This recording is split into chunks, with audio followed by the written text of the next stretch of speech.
Polícias das cidades de Colinas, São Domingos e Presidente Dutra efetuam as prisões de 2 elementos envolvidos em um assalto a ônibus na BR-135, onde houve troca de tiros e pessoas feitas reféns. Na estação de tratamento de água da cidade, os trabalhos ainda continuam e a água não vai às residências, pelo menos não até domingo. E ainda, moradores da Rua da Palmeira, na Vila Damasceno, reclamam da enorme quantidade de areia que fica amontoada em frente às casas depois de cada chuva. O Jornal Nova Era está no ar, levando a informação até você.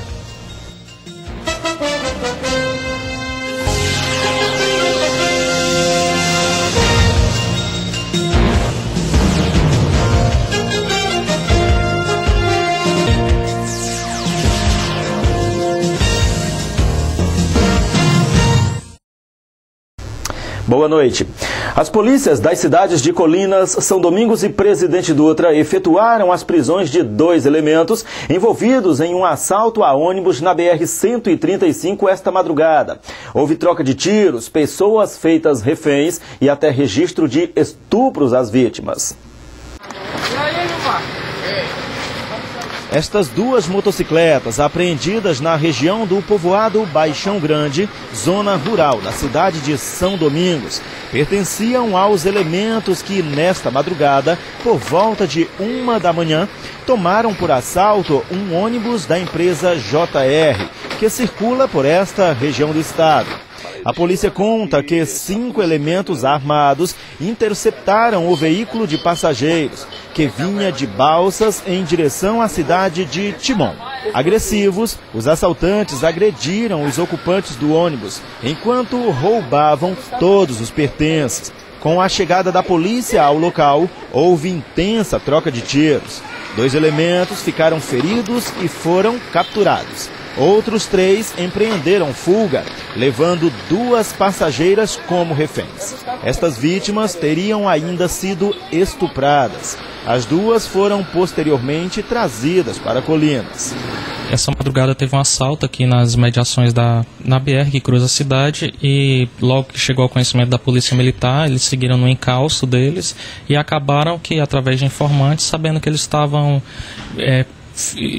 custodiados, estavam tendo como base uma cidade, um povoado chamado Baixão Grande, já de São Domingos.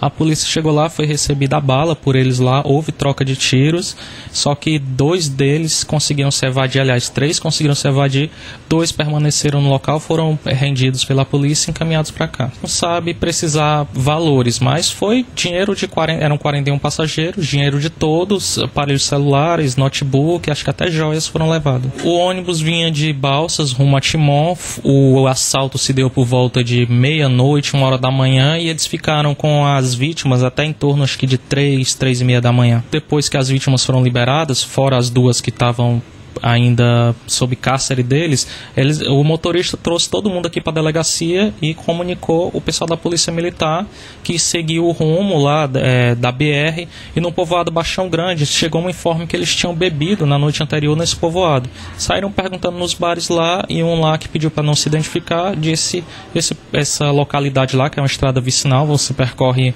uns 500 metros da BR, e encontraram lá. O mais triste da história é que, além de serem bastante agressivos, praticamente todas as vítimas foram agredidas com coronhadas, com humilhação, colocaram o motorista no chão do ônibus, todo mundo que passava tinha que pisar sobre ele, e ainda levaram 2 mulheres, as quais supostamente foram estupradas pelos criminosos. Inclusive, elas só foram liberadas depois dessa troca de tiros lá, porque inclusive elas relataram, através de terceiros, que ouviram ainda os tiros, aí correram para a BR e pediram socorro lá, até um taxista que as trouxe para cá, e elas já seguiram para a cidade delas.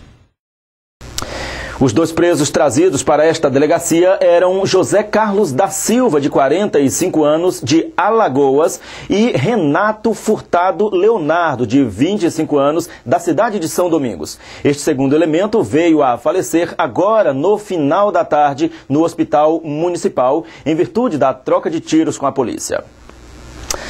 Na estação de tratamento de água da cidade, os trabalhos ainda continuam, mas a água ainda não vai às residências, pelo menos não até domingo, quando deve ser religado o sistema em reparos na tubulação e na casa de bombas.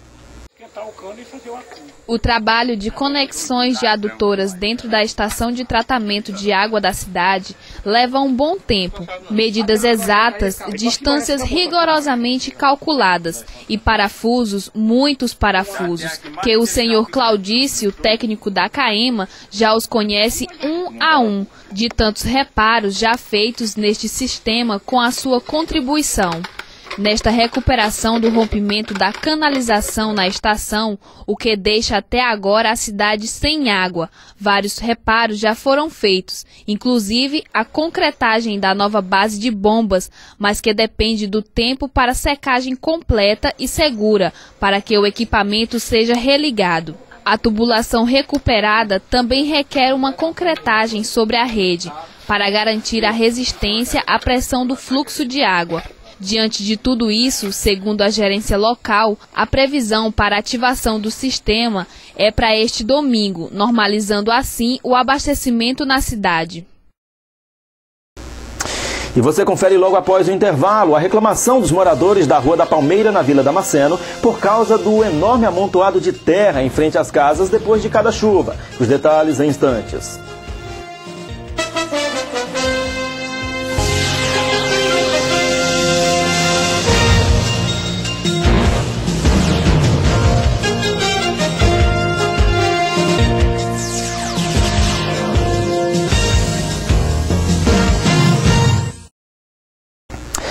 Moradores da Rua da Palmeira, na Vila Damasceno, reclamam da enorme quantidade de areia que fica amontoada em frente às casas e, dependendo da intensidade da chuva, chega a invadir as residências.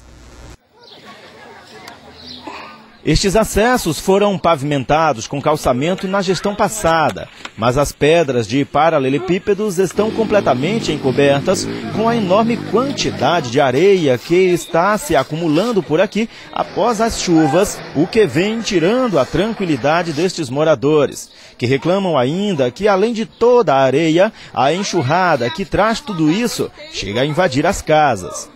É o jeito, a gente tá engolindo bom, engolindo ruim, mas é o jeito. O prefeito não tem na cidade. Entra todinha. E aí, fazer o quê? Entra água, entra. É bom você reparar no quintal. Você vê o bagaço. Desce da rua e aí toma de conta da rua, dessa minha casa todinha. A areia, que vem de acessos não pavimentados, aqui da Vila Damasceno, o Sem Terra, tem quantidade tão elevada que chega a encher carrocerias de caminhões. São carradas que terão utilidade em outros locais.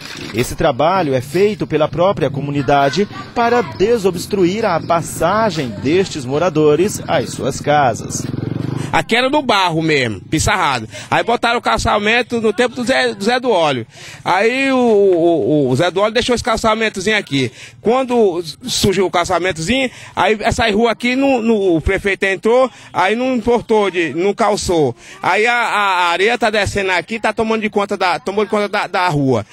E tá invadindo as casas. Quando a água vem, toma de conta das casas. O dono, o morador, sai de dentro correndo através da água que está invadindo. E aí, cadê esse prefeito que não vem ajudar nós aqui, morador aqui, com esse monte de areia na frente da casa? É porque a gente tá comprando tijolo, fazendo um meio fio na frente das casas. Mas cadê? Quem tem condição, tudo bem. E quem não tem condição para fazer, tem que estar fazendo um mutirãozinho de saco na frente das casas. Nós temos que pagar, ou então tem que surgir uma pessoa quando está fazendo uma casa e vem pedir que não tem como pegar areia lá no rio, aí pega essa areia da frente da casa, dá graças a Deus mais quando eles tiram. Mas não tirando, agora como o pastor não está construindo casa, aí a areia está tomando de conta da rua. Aí nós vamos fazer o quê? E estes foram os destaques desta sexta-feira, dia 17 de abril de 2015. O Jornal Nova Era termina aqui. Para você, uma boa noite e um excelente final de semana.